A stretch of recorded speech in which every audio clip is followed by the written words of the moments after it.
I'd say that's what I'm trying to figure out now. How to let go of that fear. I was talking to my mom on the phone, and I was telling her about these different videos I wanted to do, these different projects I wanted to do, and she was telling me to get on it because I know how I get or how I spiral when somebody executes on an idea that I had. Especially if it was an idea that I had some passion to, that I'd had for a while, but I just was too scared to move on.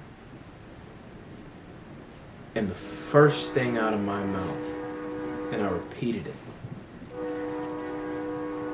unless I could do it better. Unless I can do it better. But internally, every day, we slaughter our finest impulses. That is why we get a heartache when we read those lines written by the hands of a master and recognize them as our own, as the tender shoots which we stifle because we lack the faith to believe in our own powers, our own criterion of truth and beauty. Every man, when he gets quiet, when he becomes desperately honest with himself, is capable of uttering profound truths. We all derive from the same source. There is no mystery about the origin of things. We are all part of creation. All kings, all poets, all musicians. We have only to open up, only to discover what is already there. これがもう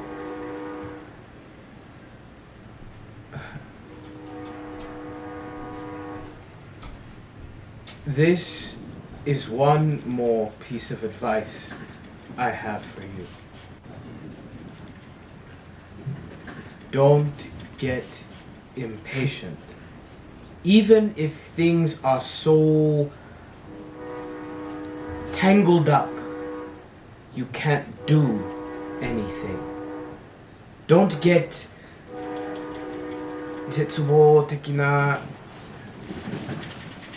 desperate or blow a fuse and start yanking at one particular thread before it's ready to come undone.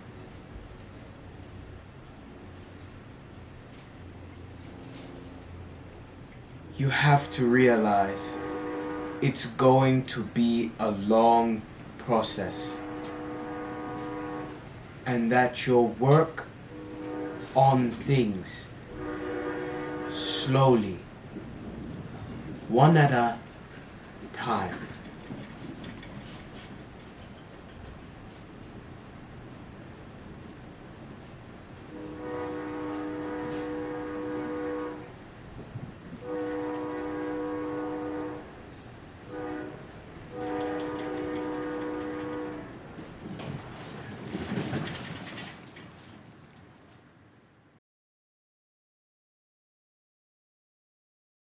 Welcome backstage, or on set, because it is film, but all the world's a stage.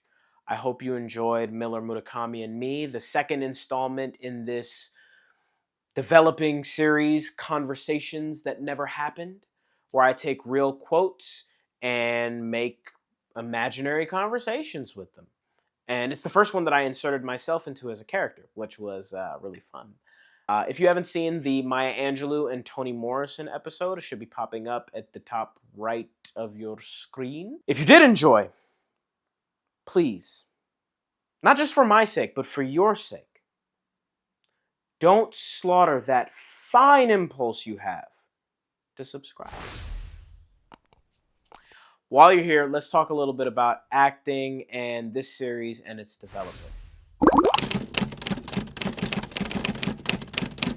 So, related, unrelated, after making this video, I began watching RWBY, the Rooster Teeth series, because my older brother recommended it, and I wanted to see the crossover with the Justice League movie, and I didn't want to be completely lost. Anyways, while watching it, I felt as if the Holy Spirit was encouraging me in a way that I was on the right path in developing this series in public. Because the creators of RWBY, they had a story they wanted to tell and they began telling it, despite the limitations that they had. Like, literally in the first season, the background characters, and there was like 5 background characters in like random spots, all of them were silhouettes. It wasn't until the second season that the background characters actually got character designs. And they continued to make the series and develop it before our eyes, trusting that they had something there. For me, I believe that I have a cool idea that I'm still trying to shape with this series, and I don't want to wait until I'm 1000% sure for this project.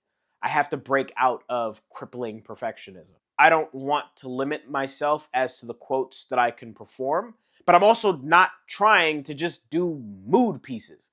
So, how do I develop a playable character?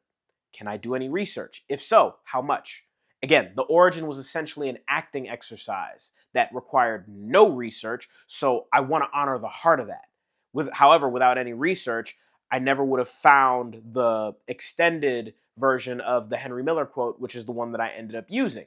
Also, how irreverent do I become as to who is saying the quote and why in each situation? Because I want the quotes to move you as they moved me. It's something that I want to share with you while telling a story of why these 2 or however many people are here. Where is here? Why are they having a conversation? Sometimes across time. How did the conversation start? What is their relationship? The answer to these questions would also help in the performing of it and creating deeper work. Plus, one of my favorite things about acting, and I've been acting for a long time, plays or movies, is collaboration. And I think that this allows for us to collaborate in a way. So you'll get to see me answer these questions and more as this develops, and perhaps your comments and our interactions will inspire some of the answers to these questions.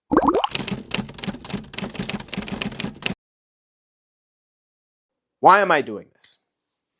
Well, first, acting is a muscle. I shouldn't have done that. If you don't use it, it will atrophy.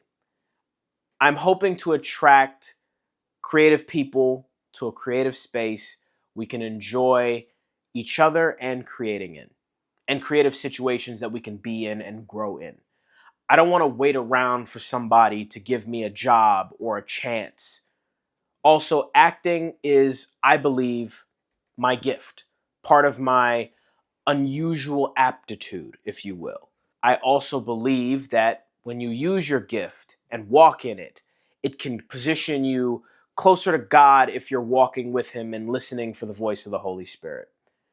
And I've always held the belief that being a creative is a gift and a profession that can have you closest to the Creator in an understanding way. Like, nobody's going to make something as wild as a tree or people, but you get to create, and you can create meaningful things, impactful things, which is powerful and cool. But why this? Most YouTube channels are about the business of acting. Very rarely the art or the spirit or the healthy competition, healthy competitiveness. There's more talk of performing than actual performing. I want to perform. I want to entertain, educate, and learn. And the quotes in this episode communicate a piece of advice I've given to some talented actors and myself on the days that I actually allow myself to believe I have talent. Don't bring yourself down or hide your talent in order to fit in. Those who truly care for you want you to be great. And the purpose is to get better. It may be awkward sitting next to a scene partner who gets 30 minutes, 40 minutes, however many minutes of notes, and then the director turns to you and you get 5 minutes of notes. But you're both there for a reason, to get better. If not, then it really also still does not matter, because you shouldn't even be worried about them. And it does no good for either of you, for both of you to get 30 minutes of notes the next time. And if they're serious about it, like you're serious about it, they'll see it as a challenge to get better. And you should as well, because you're not trying to get left behind. All right. I was going to say I'm done ranting now, but I'm going to pretend it wasn't a rant. There's a lot more I want to talk about, but if you want to know a little bit more about the process and which of the three characters, Miller, Murakami, or me, that I felt was most difficult for me to portray, you can check out that video here. Thank you so much for riding with me. Thank you so much for being a part of this journey. I appreciate you.